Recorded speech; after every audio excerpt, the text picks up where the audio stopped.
Bonjour, nous allons parler aujourd'hui du système respiratoire. Alors ce système est totalement lié au système circulatoire puisque c'est grâce à ce système que nous faisons rentrer le dioxygène dans notre sang et que nous nous débarrassons du dioxyde de carbone. Alors il est habituel de traiter ces deux systèmes l'un avec l'autre et nous allons voir en détail maintenant quels sont les organes qui constituent le système respiratoire. On va quand même d'abord rappeler que le but de la respiration, c'est de faire rentrer le dioxygène à l'intérieur de notre organisme et c'est aussi de se débarrasser du dioxyde de carbone. Le dioxygène, comme vous le savez, est un des gaz de l'air que l'on respire, mais ça n'est pas le principal gaz.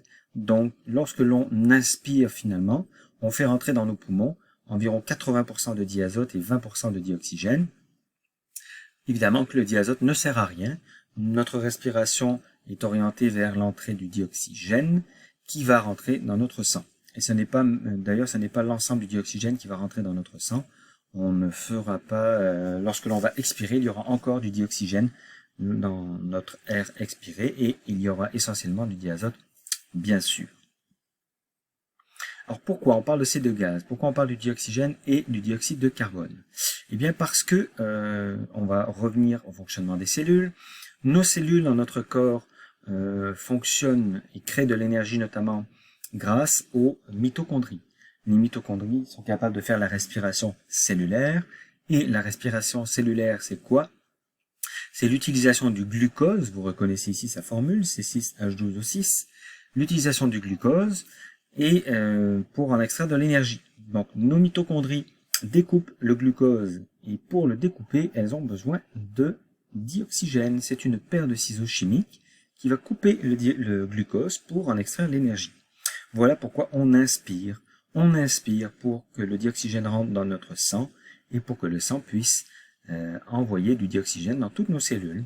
Alors lorsqu'on a mangé quelque chose de sucré le matin, comme ce croissant par exemple, qui contient de l'amidon, éventuellement, eh bien, on a de l'énergie qui est stockée dans nos cellules. Le glucose, on peut le stocker dans notre corps, on peut stocker le glucose sous forme de glycogène, on en a déjà parlé. Le dioxygène, on ne peut pas le stocker, donc il faut respirer en permanence, faire rentrer du dioxygène en permanence. Alors, l'objectif, c'est de couper. J'inspire du dioxygène, je le fais rentrer dans mon sang pour qu'il aille dans les cellules, afin que les mitochondries puissent fonctionner. Elles découpent le glucose grâce au dioxygène, ce qui fournit de l'énergie. Il y a deux déchets qui apparaissent, le dioxyde de carbone et l'eau, et c'est justement ce dioxyde de carbone dont on doit se débarrasser. La respiration, c'est le mécanisme qui permet au dioxygène de rentrer dans le sang pour qu'il aille alimenter les cellules, mais c'est aussi le mécanisme qui permet d'évacuer le dioxyde de carbone qui a été créé par les cellules. Donc le sang a deux fonctions, les globules rouges ont deux fonctions, envoyer le dioxygène dans les cellules et récupérer le dioxyde de carbone pour qu'il soit lui aussi envoyé au poumon et pour qu'on s'en débarrasse. Lorsque l'on expire, on fait sortir le dioxyde de carbone de notre corps. L'eau, évidemment, normalement, on peut en faire sortir un peu au moment de l'expiration, mais l'eau étant assez importante dans notre corps, on va éventuellement la garder. Alors, comment fonctionne le système respiratoire? Le système respiratoire, eh bien, il y a deux accès extérieurs. Normalement, on respire par le nez, parce qu'on appelle les cavités nasales, mais vous le savez, on peut respirer par la bouche si on a besoin d'un plus grand apport d'air éventuellement, ou si les cavités nasales sont bouchées. Donc ce sont deux accès. L'accès principal et normal étant la cavité nasale, c'est l'endroit où l'air se fait le mieux filtrer et réchauffer. Préférentiellement, l'air devrait passer par le nez pour que il soit de bonne température et de bon taux d'humidité.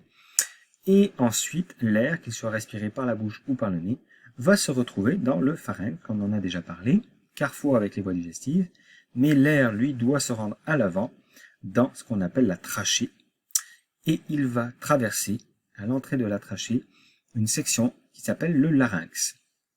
On en parlera en détail tout de suite après. Le larynx, c'est à l'entrée de la trachée. On a ensuite ce tube qu'on a dans notre cou, là, qui est solide, qu'on peut sentir à l'avant de notre cou, qui descend dans notre cage thoracique, donc très très dur, c'est la trachée, qui se divise en deux chemins possibles, qu'on appelle des bronches. Donc une bronche qui part dans le poumon gauche et une bronche qui part dans le poumon droit. Et on a ensuite un muscle qui active tout ça, donc poumon gauche, poumon droit. Un immense muscle, on en parlera à la fin de ce cours, qui s'appelle le diaphragme. C'est lui qui tire les poumons vers le bas et qui les active. On revient en détail dans les fosses nasales. Lorsque l'on inspire par le nez, lorsque l'on respire en fait par le nez, l'air rentre par les narines. On a deux fosses nasales. Et à l'intérieur des fosses nasales, l'air va être réchauffé. Il va également être humidifié. Ce que vous voyez en vert ici et les petites ramifications nerveuses, c'est le bulbe olfactif. C'est ce qui nous permet de percevoir les odeurs. Nous en parlerons plus tard dans l'année. Mais important, les parois des fosses nasales sont percées par des petits trous qui donnent accès aux os. Les os du crâne sont creux. À l'intérieur circule l'air et c'est ce qui nous permet d'avoir un plus grand volume d'air qui circule. Ces creux à l'intérieur des os, on appelle ça les sinus. Donc ils ont plusieurs rôles. Notamment, ils vont participer au réchauffement et à l'humidification de l'air. On a donc de l'air qui rentre dans les fosses nasales et qui va descendre dans le larynx. Petite parenthèse, lorsque l'on éternue, eh bien c'est souvent dû à une irritation des fosses nasales. Il y a des particules, des poussières qui nous dérangent. Donc notre corps va s'en débarrasser, comme vous le savez, par ce mouvement de contraction qui expulse très rapidement ce qu'on a dans le nez et également la bouche en même temps, puisque les deux sont reliés. Alors, on a ensuite l'entrée de la trachée. On va se rappeler qu'on a une petite membrane à l'entrée de la trachée qui s'appelle l'épiglotte et qui se referme au moment où on avale des aliments pour que les aliments ne descendent pas dans les voies respiratoires. Donc, on la retrouve ici. Et l'entrée de la trachée s'appelle le larynx. Le larynx, il est caractéristique parce qu'il y a juste donc à l'entrée certains muscles qui contrôlent des petites cordes qui ressemblent à des ligaments et qu'on appelle les cordes vocales. Ces cordes vocales sont le moyen que l'on a de créer des sons. Et en fait, on crée du son en faisant vibrer ces cordes grâce à l'air qui circule dans notre système respiratoire. On fait des sons en soufflant de l'air en fait. C'est lorsque l'on expire que l'on peut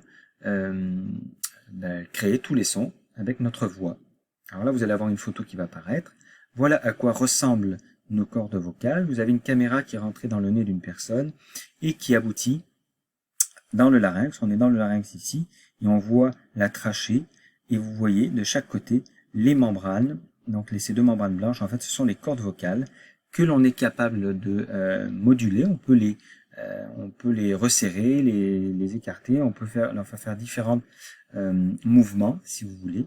Et c'est grâce à ces différentes positions de cordes vocales qu'on peut créer les différents sons qui existent. Alors si on descend dans la trachée, et vous voyez la caméra est descendue ici, on va voir au fond deux chemins différents qu'on appelle les bronches. Et chaque chemin va amener un poumon différent. Donc on a la bronche gauche qui amène au poumon gauche, la bronche droite qui amène au poumon droit. L'air inspiré se rend donc à l'intérieur des poumons. Petite parenthèse, si le haut de la trachée est bloqué, eh bien on va faire ce qu'on appelle une trachéotomie. Donc c'est simplement percer, vous l'avez sûrement déjà vu dans des films ou dans différents médias visuels. Lorsqu'une personne s'étouffe, qu'elle ne peut plus respirer, eh bien il est nécessaire de percer en dessous de l'obstruction pour que l'air puisse circuler. Bon, très bien, l'air est descendu dans les bronches. Une fois qu'il arrive dans les bronches, qu'est-ce qu'il fait? Eh bien, il y a plein de chemins qui vont lui permettre de partir dans toutes les directions possibles à l'intérieur du poumon. On appelle ces petites bronches les bronchioles, donc c'est des petits chemins, des petites bronches, qui aboutissent finalement, regardez les petits chemins, à des petits sacs. Donc on appelle ça les sacs alvéolaires, parce qu'ils sont remplis de petites alvéoles.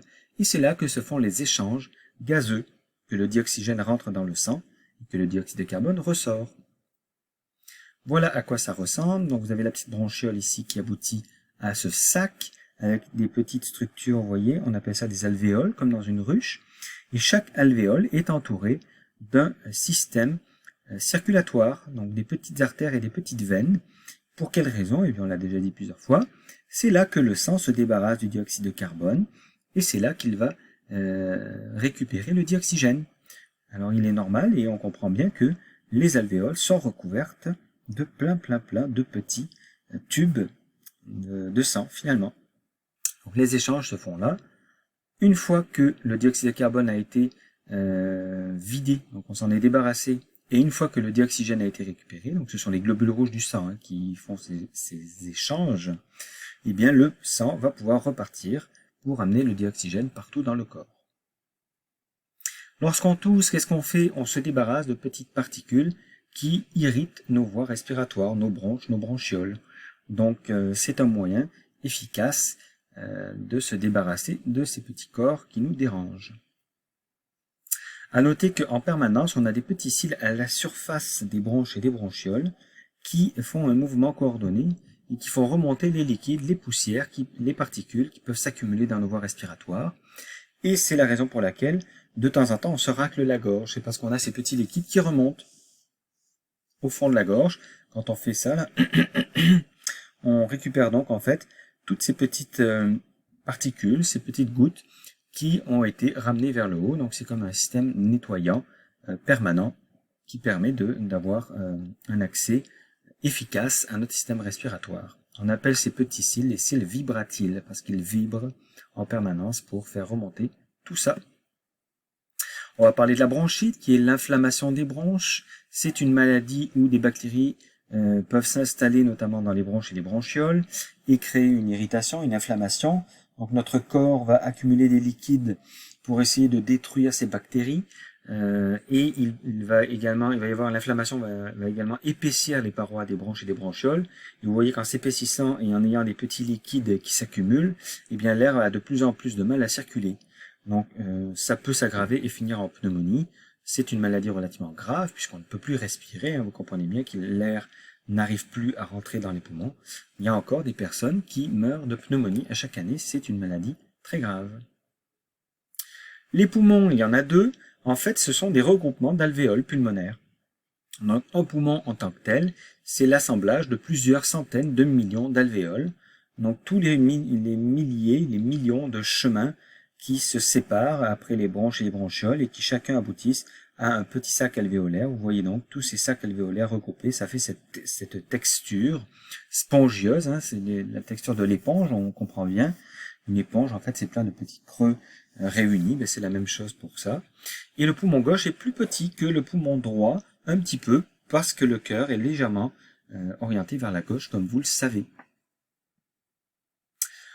Autre maladie très connue, la tuberculose, qui crée des trous à l'intérieur des poumons et qui donc est très grave. Elle entraîne encore la mort de millions de personnes dans le monde. C'est une bactérie qui s'installe dans les poumons et qui va entraîner cette détérioration des poumons.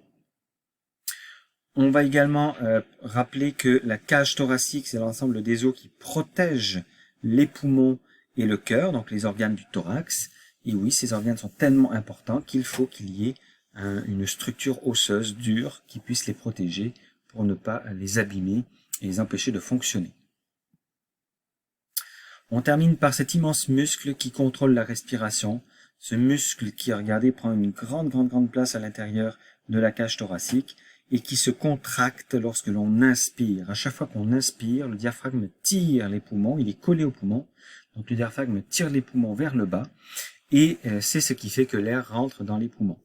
Donc c'est un peu particulier, mais l'organe actif de la respiration, le muscle principal de la respiration, contrairement à ce qu'on a l'impression, il n'est pas dans la gorge. Quand on respire, on a l'impression que ça se passe dans la gorge, mais non, c'est en bas du ventre en fait. C'est le diaphragme, le muscle qui tire les poumons et qui crée un appel d'air.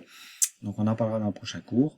Et lorsque l'on expire, en fait, c'est un mouvement passif, c'est un relâchement du diaphragme qui fait que l'air ressort. On a quelques autres muscles qui travaillent également au moment de la respiration, notamment autour des côtes, mais globalement, c'est le diaphragme, le plus gros muscle responsable de la respiration. Voilà pour ce cours sur la respiration qui, je le rappelle, est totalement lié au système circulatoire.